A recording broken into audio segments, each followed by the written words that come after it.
পশ্চিমবঙ্গের লক্ষ্মীর ভাণ্ডার প্রকল্প নিয়ে কিন্তু একটা বড়সড় আপডেট এসেছে। তো আজকের এই আলোচনায় আমরা সেই সব জরুরি বিষয়গুলোই এক এক করে দেখে নেব।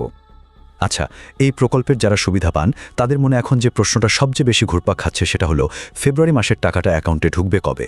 চলুন এই উত্তরটাই খোঁজার চেষ্টা করা যাক। তবে হ্যাঁ, মূল প্রশ্নে যাওয়ার আগে চলুন চট করে একবার দেখে নিই পশ্চিমবঙ্গের এই ব্যাপক জনপ্রিয় প্রকল্পটা ঠিক কতটা বড়, মানে এর ব্যাপ্তিটা ঠিক কতখানি। আমরা তো জানি 2021 সালে এই প্রকল্পটা শুরু হয়েছিল।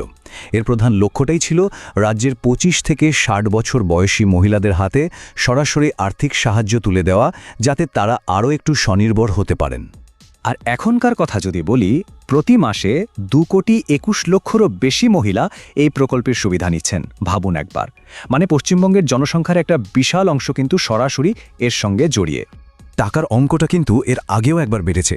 এই যে দেখুন, 2024-এর লোকসভা ভোটের ঠিক আগে জেনারেল ক্যাটাগরির জন্য টাকাটা 500 থেকে বেড়ে 1000 টাকা করা হয়, আর এসসি/এসটি ক্যাটাগরির জন্য সেটা 1000 থেকে বেড়ে হয়েছিল 1200 টাকা। আচ্ছা, অনেক তো ভূমিকা হলো, এবার আসা যাক সেই আসল প্রশ্নে, যার উত্তরটা সবাই জানতে চাইছে। ফেব্রুয়ারি মাসের টাকাটা ঠিক কবে ঢুকছে? দেখুন, যা খবর পাওয়া যাচ্ছে তাতে ফেব্রুয়ারির টাকা দেওয়ার কাজটা কয়েকটা ধাপে হবে। যেমন 28শে জানুয়ারি থেকেই স্ট্যাটাসে পেমেন্ট আন্ডার প্রসেস দেখানো শুরু হতে পারে। এরপর ফেব্রুয়ারির একেবারে শুরুতেই সরকার টাকা পাঠানো শুরু করবে, আর আশা করা যাচ্ছে যে 4 কি 5ই ফেব্রুয়ারির মধ্যেই সবার অ্যাকাউন্টে টাকাটা ঢুকে যাবে।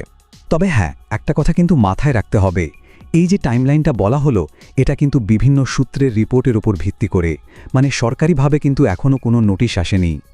এখন আরেকটা প্রশ্ন ওঠে, তাই না? যারা এই সবে নতুন আবেদন করেছেন তাদের কি হবে? আচ্ছা, তাদের জন্য কিন্তু একটা বেশ ভালো খবর আছে।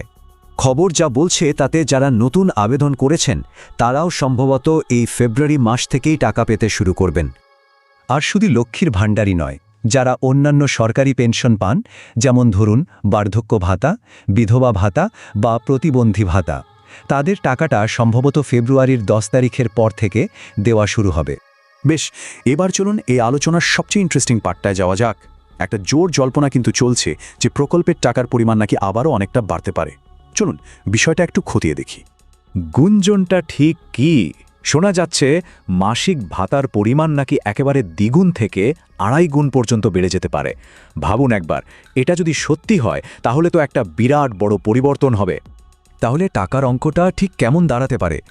জল্পনা যেটা বলছে তাতে জেনারেল ক্যাটেগরির ভাতা 1000 থেকে বেড়ে সোজা 2000 টাকা, আর এসসি/এসটি ক্যাটেগরির ভাতা 1200 টাকা থেকে বেড়ে 2500 টাকা পর্যন্ত হয়ে যেতে পারে। তো এখন আসল প্রশ্ন হলো, এই যে টাকা বাড়ানোর জল্পনা, এর পেছনের কারণটা কি? মানে ঠিক এই সময়েই কেন এই আলোচনাটা হচ্ছে? বিভিন্ন সূত্র কিন্তু এই জল্পনার সঙ্গে সরাসরি পশ্চিমবঙ্গের আগামী বিধানসভা নির্বাচনের একটা যোগসূত্র খুঁজে পাচ্ছে। আসলে একটু পেছন ফিরে তাকালেই একটা প্যাটার্ন বেশ স্পষ্ট হয়ে ওঠে। দেখুন, 2021-এর বিধানসভা ভোটের আগে এই প্রকল্পটা চালু হলো।